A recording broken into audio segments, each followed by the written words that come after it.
In this video, we are going to create a shooting system for our player. So for doing that, we need to create a new script. And I will call it weapon.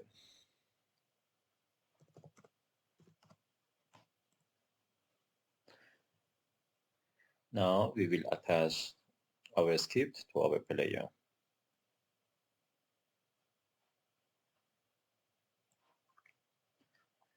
Then I will click on our player and create a empty object. So better to create it. I delete this one and create it under the weapon. And I will call it muzzle.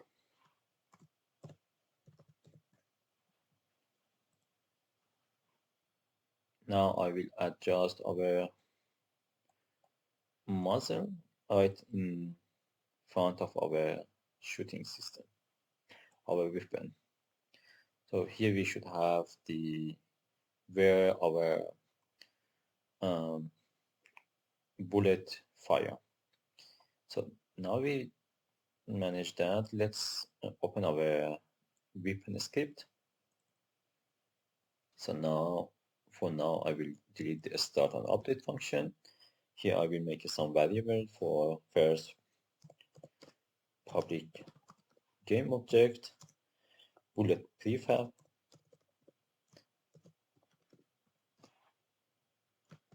and the next one will be public transform, muzzle, where our bullet will be fire. So muzzle, and we need ammo for our gun. So public int current ammo. Now we need also maximum amount of ammo, public int, so max ammo. And for if we have an enemy that they can also fire, we can here make a bool function, so they don't need any current ammo or max ammo. So public bool infinite ammo. So infinite ammo. So now we need to make a variable for the bullet speed. So here we make a public load bullet speed. The next one will be public float and shoot rate.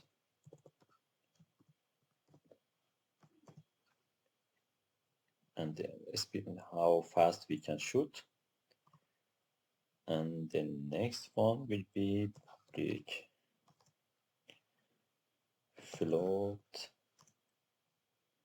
and this time last shoot time, the time between every shot. So, and the last one will be if it's our player shooting for our UI system. So public bool is player.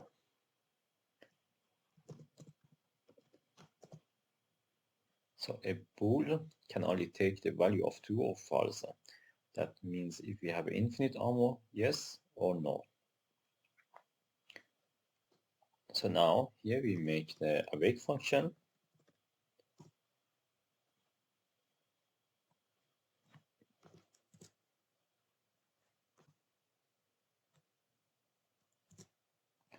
And inside of that, we want if get component, and that's the component that we want to get, our player. Then here after that we make, so delete this one,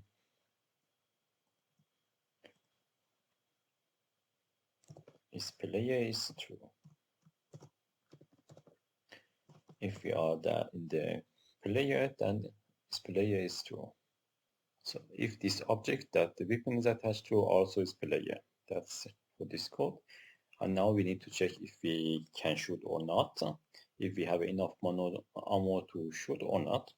So public bool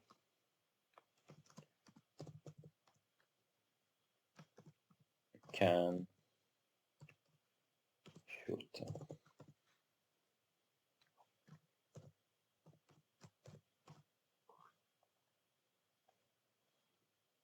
So here if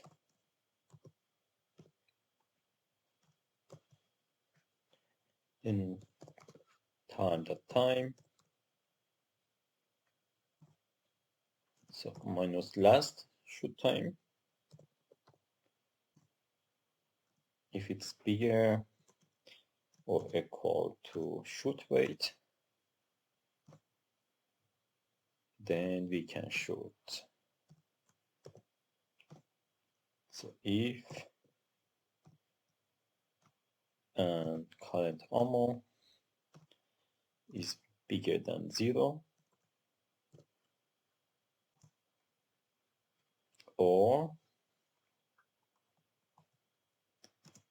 infinite ammo. If we have infinite ammo is equal to true.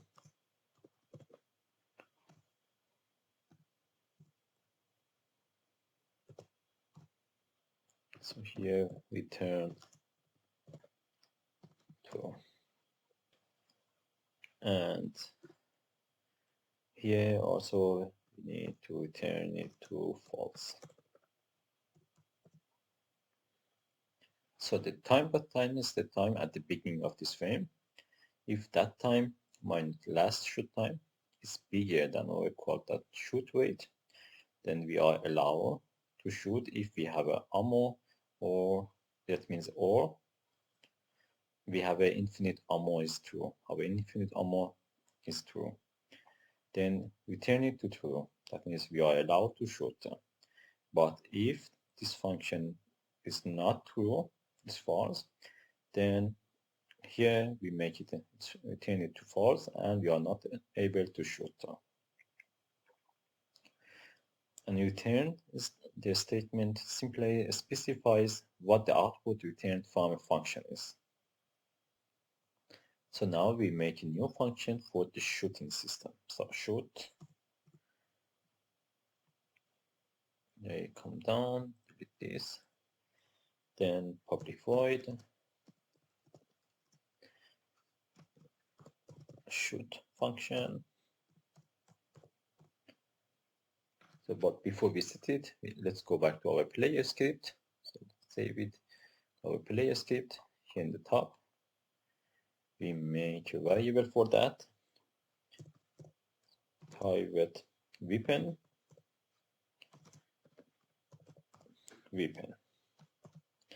and then in the awake function we want to get the weapon. So weapon is equal get component, and that component is from our weapon script. So now in update function, here I will make it the input system for that. If input.get button, input dot get button, and that button should be fire 1. Then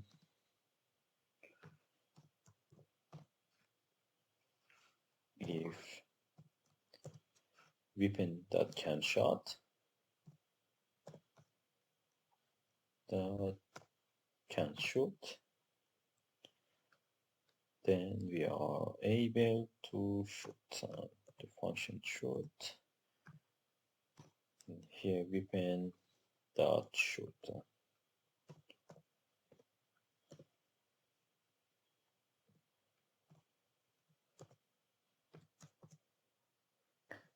what does that mean here?